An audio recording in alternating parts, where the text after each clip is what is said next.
So far we've seen when student inherits person, it allows us not to only have the fields and the methods available in the parent class, but it could also extend the amount of methods it has. So now student has study plus talk as well, right?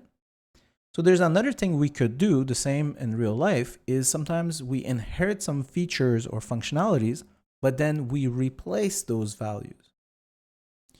So if I wanted to, let's say talk is a good one. We're going to do that one first. We could override talk by having the same method signature. So public void talk. And again, same signature requires us to have the same parameters. So in this case, we're going to say string. And this is enough to say that I'm overriding it. Right? We're going to give a variable name. And the moment you do this, you'll notice that the IDE looks for, it inserts this little O.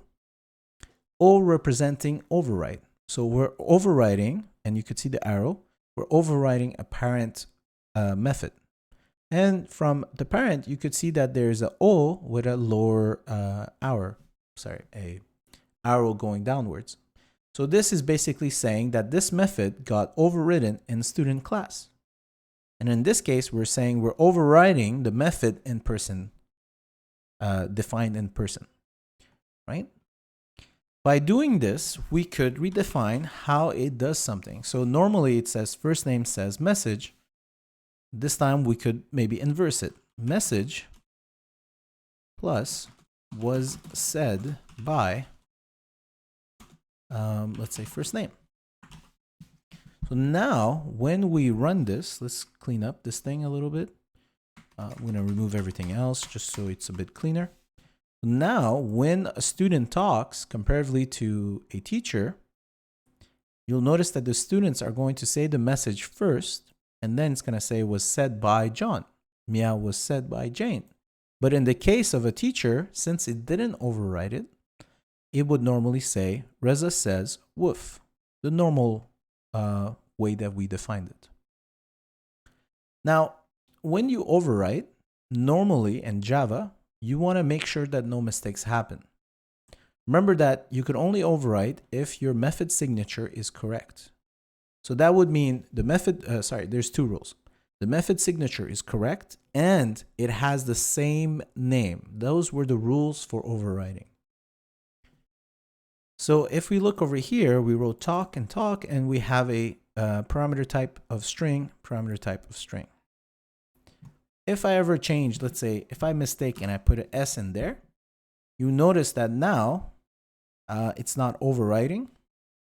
Well, if I run it, you'll notice it's not calling the correct method, right? And it's back to normal. To make sure that these mistakes don't happen, we have something, it's called an annotation. Right on top of the talk, we put an @ symbol and we say override. This annotation is there so that we don't make a programming mistake. Remember those logic errors? Because if I misspell it, well, my application still has a talk method. My student object still has a talk method that it has inherited. This one will not work because it's misspelled. But the moment I add an annotation, we're bringing that error from runtime to compile time. We're saying if this method is not an override, give me a compile time error. As you could see here, it's being read. So if I run this application, you'll notice we'll get a compile time error saying the Java method does not override or implement a method from a super type. So this talk, we got to go look at it. This talk seems to be a bit weird. I look at the spelling and I see that there is a K at the end. Or actually the B was an extra one, sorry. The moment I fix it, notice the red is gone and we don't have any more compile time errors. The same thing goes with the method signature. So if I add, let's say, an int here, notice again, we get a compile error saying that this method does not override. Did you do it correctly? Right? So this is really useful to make sure that there's no errors. So this annotation is not required, but I strongly suggest that you do it. It's there to make sure our errors are going from really hard ones, such as runtime, such as logic errors, towards compile time errors where the programmer will see that there's an issue or an error, right? So this is overwriting. I'll see you guys, and well, I will see. Actually, before we go forward, I want to show you one that we should always overwrite, one that would make this a bit interesting. So when we output, sometimes we just put the object name in there. And we talked about this in a previous video, that when you put an object in there, it would go ahead and call the method toString. This is a method that's inherited from the object class. So everything inherits directly from object class and it's passed down to children. So even though we don't have here extends object, it's basically doing it for us. So what happens is when we run this, you'll notice it's going to, as we saw in object class, let's go just look at it 1 second. I'm going to type in object here and I'm just going to control click on it. And if we go down towards toString, here we go. So when we call that method, or when it tries to print an object, it'll automatically do this thing. So the first part is get the class name and get the name, basics student, basics teacher. So the package plus the class name. And then we get an @ symbol, you can see it all three here. And then we get a hex code out of our hash code. We'll talk about that another day. So if I wanted to, something that's neat and something I do whenever I have to print this, it's to make it a bit cleaner. So over here in person, I'm just going to do it here. We're going to say override. And this is going to help us. And if you select the second method, it will tell you even what your selection should be or what do you want to override.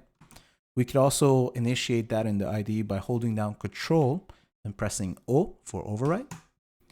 And we could go ahead and select toString. Now, when it's returning that string, we could specify something else than this, such as the person's name. So here I could say return, let's say return name. And that's going to be the first name plus a space plus last name. Something interesting like that. All right. So now if I run it, you'll notice that all three of them are just going to showcase their names. And this is pretty good. Now let's go one step further. On the student class, I'm going to also overwrite that. So here we're overwriting twice. We're overwrote inside the class person, the toString. And then here, we're also going to go ahead and override the toString. And notice something, that these are the two classes that I'm inheriting from. Well, person is inheriting from object, and then we're inheriting from person. Since person overwrote the toString, you don't see it as an inheritance from object. It's a little key thing to see. But anyway, let's go and press OK. Now, this time, rather than saying name John Smith, we're going to say student. And because we already done this part, we could call our super class. So plus, we're going to say super dot toString. Right? This time, because we overwrote the toString, our toString was hidden. But because we said super.toString, we have access to our parent toString class. And this is really powerful because we don't have to do repetition. So now you could see it says student name, John Smith, student name, Jane Jones, and over here, the teacher, we didn't do it, but let's go ahead and do that as well. And here we're going to say teacher and super toString. Right? It's becoming powerful because we understand how it works, right? So now that we overwrote this, whenever it gets called, it will take the base one, which is the teacher or the student object, and the base one is going to call the parent toString, which is this one, And if we wanted to, we could also call the parent to string, but then it'd be a weird, funky thing. Let's try it out. So let's say super again, dot toString. Now we're doing this from person class. And the moment we do that, you'll notice it's a really, well, let me add a extra space here, so it's a bit cleaner.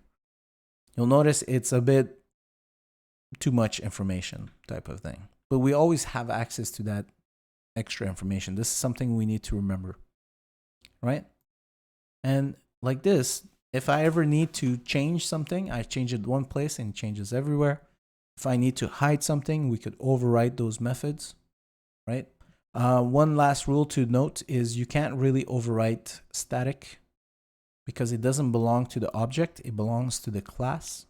You could try around with that, play around with it, see how it does, what it does. And we'll come back to this further and further if we need to do anything neat or interesting. But for now, this is good enough for override. I'll see you guys in the next video.